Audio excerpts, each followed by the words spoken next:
My brother-in-law is a volunteer for an organization that builds wheelchair ramps for homes.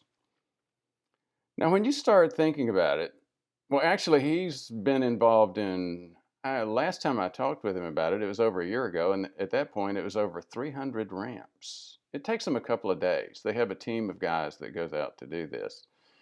When you start looking at all these pictures of all these homes with wheelchair ramps, you begin to think about these ramps make a huge impact on the ability of the disabled person to get out. Then you start thinking about the lifestyle of this disabled person and the disability that caused all this in the first place. The number one cause of that disability is stroke. Now, here's the biggest tragedy. 80% of strokes are preventable. That's a conservative number from the CDC. So how do we prevent stroke, or how do we deal with stroke? Like so many other things, unfortunately, one of the major trends is to wait till a stroke happens and hope for a treatment that's effective. And like so many other things, treatments aren't quite so good. I hope you can see this. I've tried several times to be able to expand it, and for some reason that's just not working very well. It's from Gigi Freeman. It's a comment on the channel. And Gigi Freeman is a very, very sharp person. She brought up about 10 months ago the tendency of us to overtreat things when prevention is a much better route to go. She was talking about treating heart disease when the hemoglobin A1C was way up over 6 and forgetting about managing the insulin resistance. She also mentioned ablations in there, unnecessary ablations. After I did a recent video in this series on disability prevention, stroke prevention, I mentioned a study where even 10 years ago it became clear if people have the 4q25 gene variants that I have, for example, they're much less likely to get a successful ablation. We're going to talk about what's an ablation, how does it work, and what makes it not work.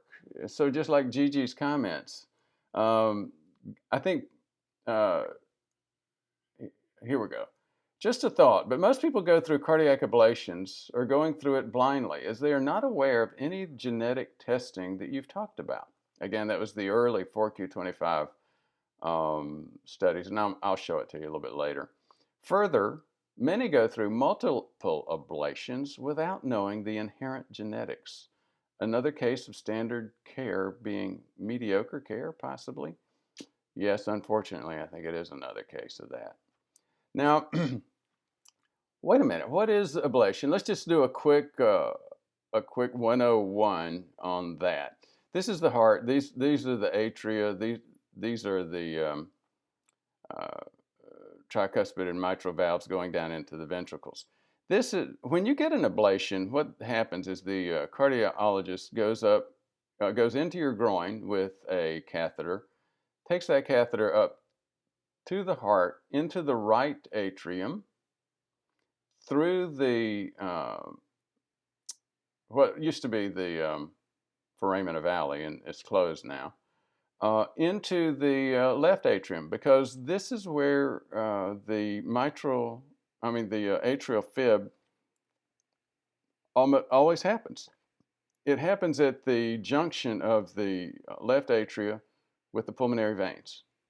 So the cardiologist will just go in and ablate or burn this tissue in this ring around the pulmonary veins. Sounds a little bit ugly to your heart, and it makes you wonder, is that going to weaken that tissue? No, we haven't had, I don't know of any record where that actually blew a hole in the heart or burned a hole. But let's go back and get a little bit deeper in terms of understanding why that works. So again, this is the heart. This is a normally beating heart. Here's the conduction system. The normal heartbeat starts over here in what's called the sinoatrial node, or the sinus node.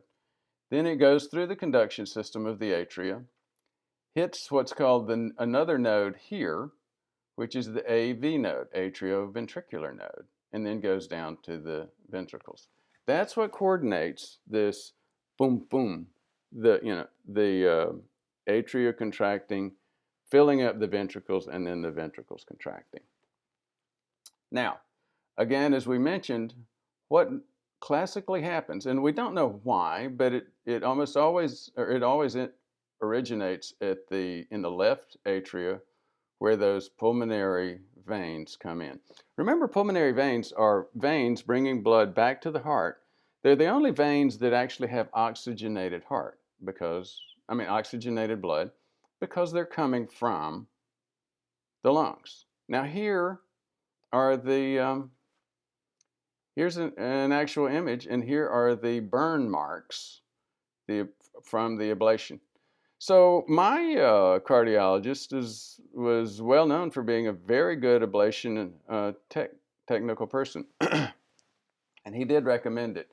I didn't have it, and there are a few reasons. One is I am homozygous for 4q25, and as Gigi mentioned, and I've mentioned in another video, people that have 4q25 are much more likely to get a failure. Failure rate is about 30% on these anyway. Now, let's look at the science. Well, this is the article that Gigi was referring to. Basically, chromosome 4q25 variants and atrial fib recurrence after catheter ablation. And basically, it just showed. You need to start looking at stratification of ablation therapy, because people with these with this variation, the variations that I have, are much more likely to get a failure. Now, people with those genetics are not the only folks that are likely to get a failure. People with severe obstructive sleep apnea get this failure as well. I'm going to cover this article, and then there's actually, this article is just a relatively small study. It was one of the first articles showing that this is also, ablation also tends to fail if you've got obstructive sleep apnea. There's more recent data research indicating stronger information, but we'll cover that in a little bit later, another video. This one was in Europace 2010. Low efficacy of atrial fib ablation in severe OSA, obstructive sleep apnea. Oh, and by the way, I do have obstructive sleep apnea. It's not severe, it's mild. One of my other viewers responded to that saying, I thought that was only for obese people. No, it's not. It has to do with the tissue back in the airway. But let's go back through this article and start looking at what's going on with OSA, obstructive sleep apnea, and ablation. So atrial fib ablation efficacy varies according to the patient's clinical characteristics. Although the association of OSA and AF is well established, information on atrial fib ablation efficacy in OSA patients is scarce. The aim of this study was to clarify the effect of OSA on the outcome of ablation. They did you'd say small series. It was 174 consecutive patients. Now, in this group, they did not have polysomnography. That shows up as a big deal later on in the meta-analysis. They were submitted to circumferential pulmonary vein ablation. That's what we just walked through. All patients were assessed by the Berlin questionnaire and underwent an echo. It's standard to get an echo when you have atrial fib. That was one of my major reasons for going to the cardiologists when I found mine. Patients with high BQ scores indicating high risk for OSA participated in a sleep study. Diagnoses were classified. I'm going to skip on down to the actual information itself. 51% had high BQ studies.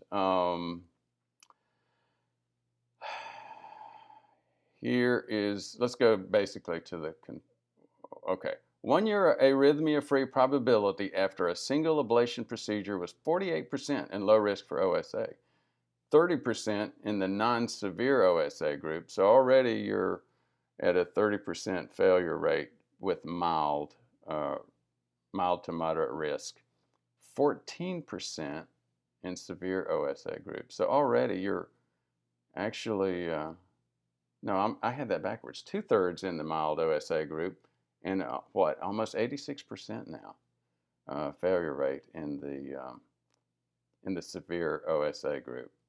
So, conclusion: in patients with the atrial fib ablation, the presence of severe OSA is an independent predictor of ablation failure. Yes, so again, you're right, Gigi. Just like everything else, it's really easy and quick to throw high-dollar technical procedures. These things last hours sometimes for the doc to try to actually get that circle cauterized in the heart. And then you go in after spending a day in the hospital and all that expense, that time, that frustration, and we already know so many of these are going to fail. Now, this is the study on the meta-analysis. For sake of time, I'm going to cover that in a little bit later video. What we're trying to do here, obviously, again, is not treat the disease, but prevent it. For myself, I knew I had some issues. I had been way deep into my business, a lot of business travel.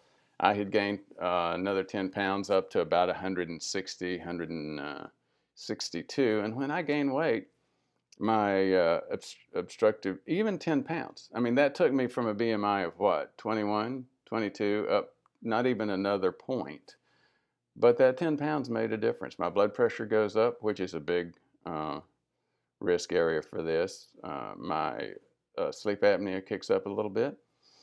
And my atrial fib kicks up. So again, it's lifestyle, lifestyle, lifestyle. I've lost those 10 pounds. I haven't had an episode of atrial fib in 6 months since I did that. So again, the goal is to decrease the business opportunities for Startup Jungle with adult daycare by wiping out that 80% of strokes that are currently happening.